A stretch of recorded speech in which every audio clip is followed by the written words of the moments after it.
Hey, what's up, Internet? Mike here from Horror Pals, and first solo video. This feels fucking weird, I know, right? says Lee from behind the camera.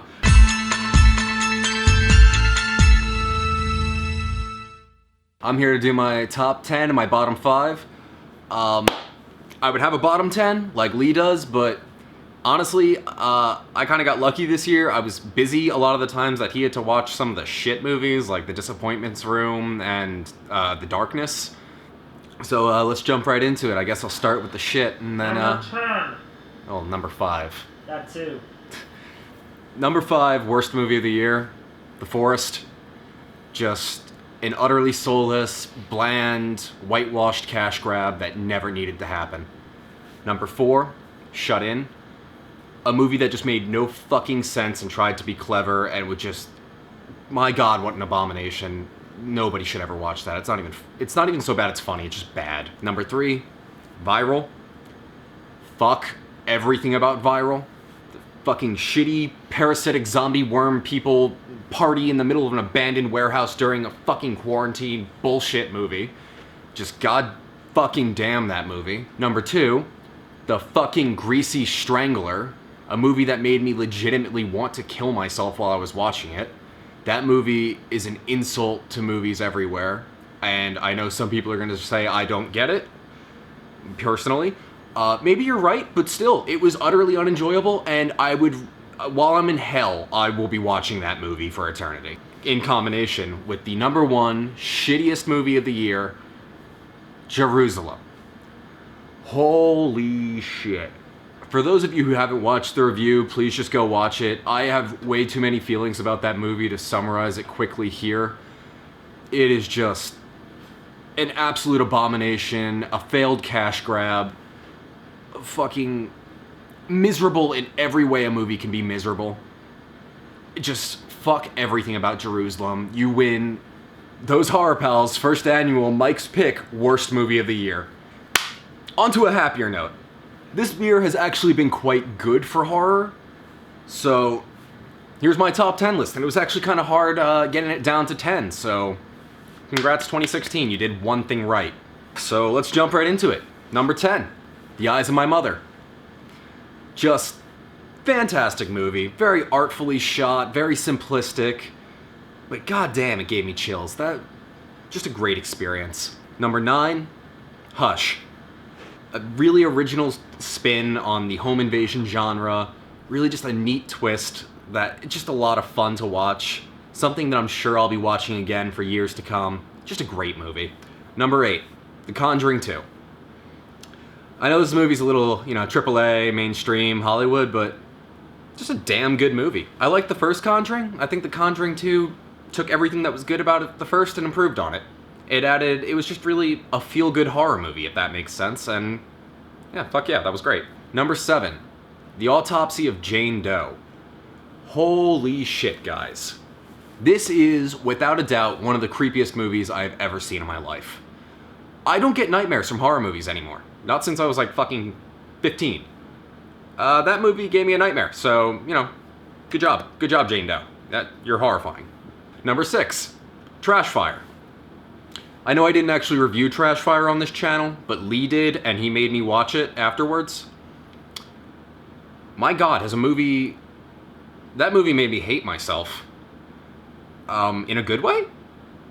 Number 5, Green Room. Just such a fucking thrilling ride.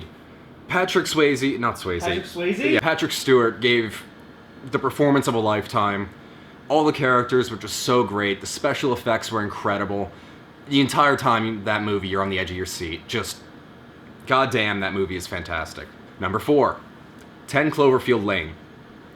I was a huge fan of the original Cloverfield, and when I heard they were doing a Twilight Zone type thing with the sequel, I was kind of iffy about it, but goddamn, I like 10 Cloverfield Lane even more than I like the first Cloverfield. John Goodman deserves an Oscar for his performance in this movie. Everything about that movie was just a claustrophobic, paranoid nightmare. Number 3, Don't Breathe. Once again, I can't recommend this movie enough. I think everybody would love this movie if they checked it out, or at least really enjoy it. Just a great story with likable characters, an original concept. It's just executed incredibly well with one of the most fucked up twists I've ever seen in a movie. Number 2, The Wailing. It is a 2.5 hour long Korean horror movie that I thought I was going to not like. Holy shit, was I proven wrong. Everybody should watch The Wailing.